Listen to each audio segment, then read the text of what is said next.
जय श्री कृष्ण मित्रों, आप देख रहे हैं प्रार्थना चैनल। एक आध्यात्मिक यात्रा। आज का विषय है नए घर में जाने से पहले किए जाने वाले 6 प्रमुख वास्तु कार्य। वो जानने से पहले हमारे वीडियो को लाइक करें और चैनल को सब्सक्राइब करें और कमेंट में जय माता जी लिखना मत भूलें। पहला, शुभ मुहूर्त का चयन। नया घर में नई शुरुआत, लेकिन शुभता के साथ। इसीलिए किसी अनुभवी पंडित से मिलकर गृह प्रवेश का शुभ मुहूर्त जरूर निकालिए। शास्त्रों में वसंत ऋतु को सबसे पवित्र माना गया है। दूसरा, भूमि और घर की शुद्धि। घर में प्रवेशने से पहले गंगा जल और गौमूत्र से शुद्धिकरण करें। तुलसी के पत्तों को मिलाकर पूरे घर में छिड़काव करें। इससे नकारात्मक ऊर्जा दूर होती है। तीसरा, वास्तु पूजन और हवन।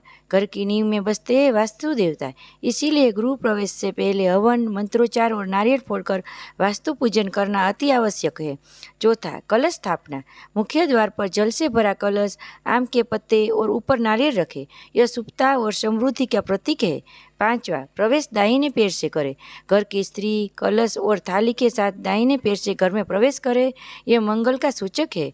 छठा, पहला पकवान रसोई में बनवाइए। गृह प्रवेश के दिन घर की रसोई में पहली बार खीर या कोई मिठाई बनाइए और भगवान को भोग लगाइए, फिर परिवारजनों में बांटें।